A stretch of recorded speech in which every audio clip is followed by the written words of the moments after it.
अनुभव महांती को पुलिस गिरफ करने कथा शुणी दुखरे भांगी पड़ती अभिनेत्री वर्षा प्रियदर्शिनी आउ ठाकुर को प्रार्थना करुँच।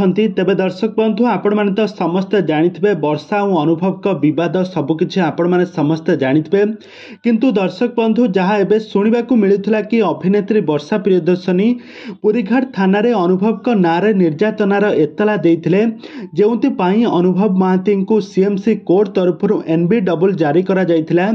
नॉन बेलेबल वारंटी जारी करा जायछि अनुभव को नाँ एही इश्यू अनुसार आसंता 23 तारीख सुधा अनुभव महांती को पुलिस गिरफ करिबो। अनुभव महांती को पुलिस गिरफ करिबा परे तांको केनोसी भी बेल मिली परिबो नाही बोली एमिति किछि इश्यू करा जायछि, एमिति किछि वारंटी पेपर अनुभव को नाँ मिली सारिछि। तो आगामी दिन मानकरे अनुभव महांती को पुलिस गिरफ करिबो एकथा शुणी सारिबा परे अभिनेत्री वर्षा प्रियदर्शिनी दुखरे भांगी पड़ी भगवान को डाकुछंती। एइठी आपण माने गोटे कथा को मार्क करंतु, एपट्रे अभिनेत्री वर्षा प्रियदर्शिनी पुरीघाट थाना रे जाइके अनुभव को नाँ एतला देबा परे सीएमसी कोर्ट तरफ जहाँकि सूचना मिलता कि अनुभव को नॉन बेलेबल वारंटी जारी करा जायछि, अनुभव को पुलिस गिरफ करिबो।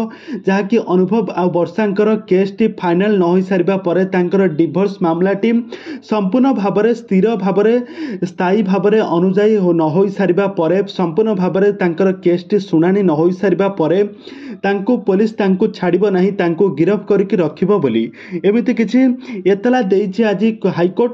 किंतु एपटे अभिनेत्री वर्षा प्रियदर्शिनी थाना रे एफआईआर देके आसी सारिबा परे एपटे अभिनेत्री वर्षा प्रियदर्शिनी तांको परिवार लोक माननको पाखरे माने अनुभव को परिवार लोक माननको पाखरे आ निज परिवार लोक माननको पाखरे दुखरे भांगी पड़िछंती आ बहुत दुखरे भांगी पड़ी ठाकुर को डाकुथबार नजर आसीछंती। तेबे दर्शक बंधु अभिनेत्री वर्षांकर एमिति दुई पटिया खेल खेलिबार माने कौन? अभिनेत्री वर्षा प्रियदर्शिनी जदि तो अनुभव को डिवोर्स करबा पई चाहुछंती, तांको ठारू एतला नेबा पई चाहुछंती, ताहले तो नहीं पारिबे। एमिति काहेकि अनुभव को सहित खेलुछंती ए संपर्क रे कौन रहिछ अधिक अपडेट जानिबा पई हेले आपण माने हम चैनल को सब्सक्राइब करी पाखर थिबा बेल आइकन को दबाई दियंतु।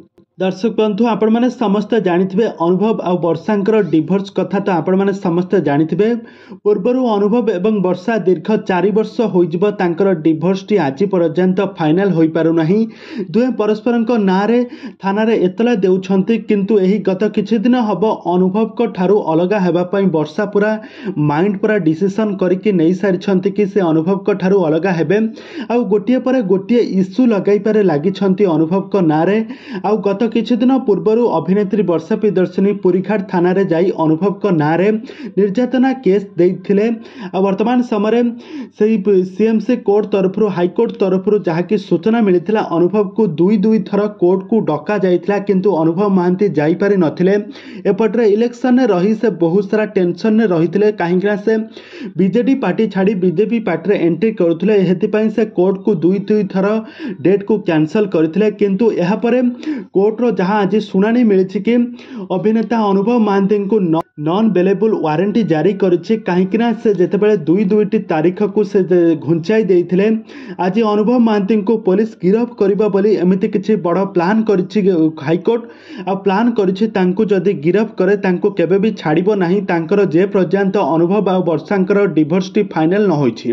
तो एक कथा होई सारिबा परे एपटरे अभिनेत्री वर्षा प्रियदर्शिनी तांको परिवार लोक मानक सामने प्रभु जगन्नाथଙ୍କ निकटରେ प्रार्थना करुथबार नजर आसीछंती। तेबे दर्शक बंधु आपण मानकु अभिनेत्री वर्षा प्रियदर्शिनीकर एमिति कोन करिबार एमिति कोन तांकर उद्देश्य कोन आपण माने किछि जानिछंती कि एपटरे अनुभव को नाँ निर्यातना केस थाना रे देकी आसी सारिबा परे एपटरे प्रभु जगन्नाथଙ୍କ निकटରେ प्रार्थना करुछंती कि अनुभव महांती को पुलिस गिरफ न करू बोली।